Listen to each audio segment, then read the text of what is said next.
Hello everybody, welcome back to the Film Feast. My name is Sam Donchis, I am the host, and on this episode of the Film Feast, we are going to be talking about some news that I am very excited about. But it's still old news. Well, some new, some old, but this is still catch-up edition. But no worries, I'm going to get caught up with the news in no time. I imagine myself being caught up in an undisclosed period of time that I don't even know yet, depending on my work schedule. It's a little crazy, but I'm getting through it one story at a time. You may have heard about this one. It's the, oh god, I actually forgot what it was. No, okay, Star Wars Episode 7 casting news, that's right. It's good, right? It's a good cast list, I think. I mean, when I first saw it, I was just, quite frankly, overwhelmed. And so happy, but then I had to temper that and be like, wait, where are all the girls? There's only one new female actress in this whole roster. That's a little disappointing. I was like, come on, Disney and J.J. Abrams, what are you guys doing? What are you guys doing? But I will return to that in a moment. So first, let's just quickly go across this roster, and I'm going to quickly explain each actor if you don't know about them yet. First up, there's John Boyega, who had been rumored for a role in this movie for the past couple of months now. And I've talked about this movie numerous times on the channel, Attack the Block. He's the star of it. He's great in it. If you haven't seen it, do so right now. And then, as previously mentioned, another newcomer, Daisy Ridley. I have not seen anything that she's been in, but now I am intrigued to check out her small, but apparently good library of work. Next up is Adam Driver, who up until this point I assumed that he was confirmed for this movie, but it turns out he wasn't. He was just in preliminary talks and nothing was for certain, but now he's actually cast in the movie, and people are assuming that he's playing the villain. But yeah, go check out his work. He's in Girls and Frances Ha and a few other things. He's good. Oscar Isaac, an actor who I like a lot. He just recently starred in Inside Llewyn Davis. You know, there were some rumors about him being in this movie, but possible scheduling conflicts made things questionable, but it's a surprise to see him announced for this movie. So yeah, I'm excited about that one. Andy Serkis is going to be in the movie, and who knows if he's going to be playing a motion capture actor or actually showing up on screen in his skin, his normal skin. And Domhnall Gleeson will also be in the film, which he was rumored, but nothing was for sure, and I'm happy to see him on this roster. I like him, he's good. And finally, on the newcomers list is actor Max von Sydow, whose body of work I'm not entirely familiar with, but of the stuff that I have seen him in, I like. For some reason, my mind automatically shoots to the movie Branded, which is awful. Please never see that horrible movie, any of you. And then we have most of the principal cast returning: Harrison Ford, Carrie Fisher, Mark Hamill, Anthony Daniels, Kenny Baker, and Peter Mayhew. No Billy D. Williams? Alright, let's see how it is. But seriously, I am incredibly satisfied with this cast list, and I just think that, wait, they're not done casting people? Who else? Just recently, it was announced that actresses Lupita Nyong'o and Gwendolyn Christie have been cast in Star Wars Episode 7. More girls! So let's halt right there for a second and break down this list. For starters, I will not be speculating about who each of these actors will be playing, because I think that that's pointless, and I want to talk about what each actor will be bringing to the film. I think that's the more important conversation here. So let's begin with Domhnall Gleeson, who I think has an incredible amount of range. If you've seen About Time, you know that he has a boyish charm, but also pretty decent comedic timing.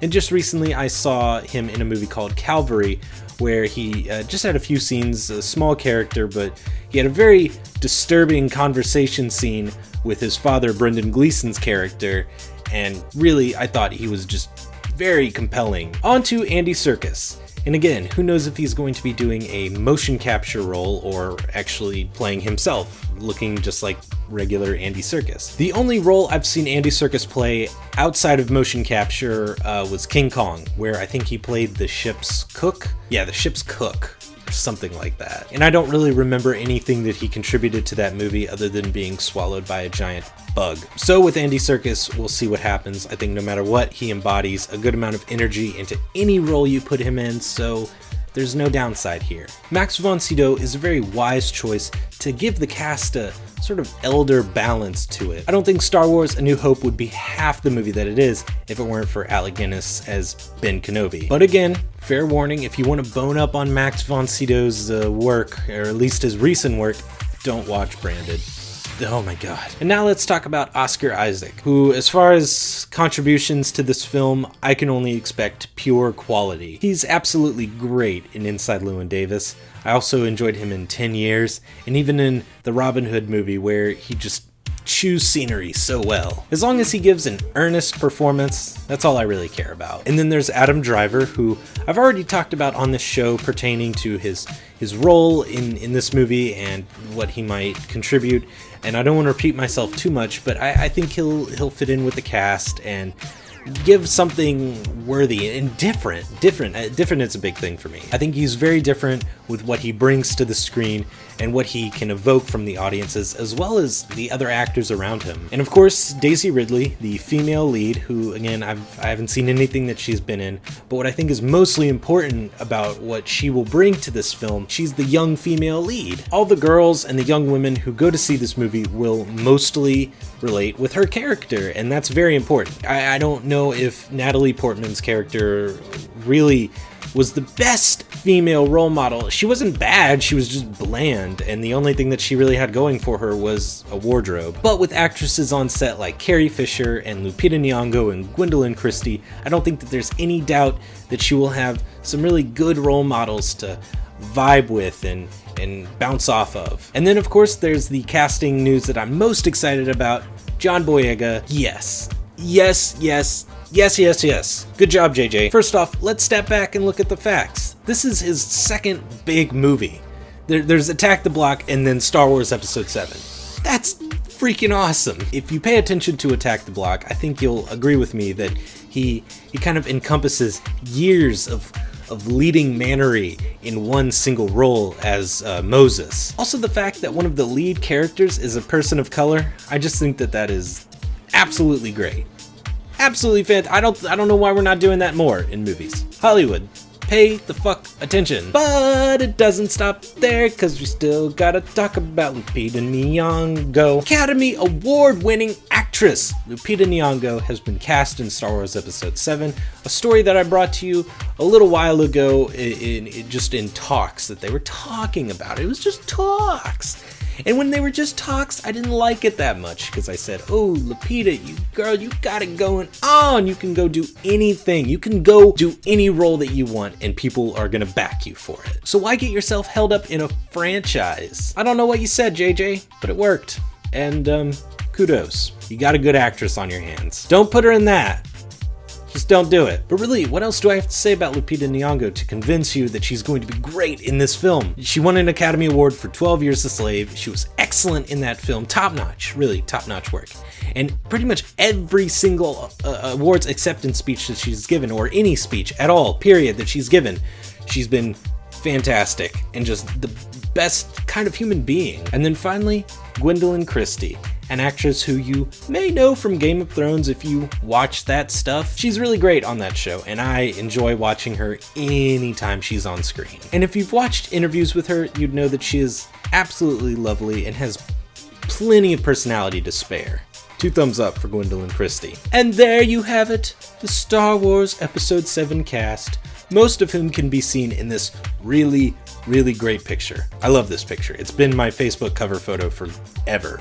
To me, it shows a group of collaborators, and not just collaborators, people getting along. And if they're keeping to themselves in the picture, they're looking over the script, they're paying attention to the material. It's a good photo. I mean, really, I would nominate that for fucking photo of the year, but then again, I'm a nerd. And just because I'm on the subject of Episode 7, they've already started shooting.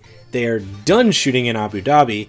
There have been videos and pictures online showing practically made creatures and sets, and I think that's getting a lot of people excited. I know it's getting me excited. So yeah, Star Wars Episode 7.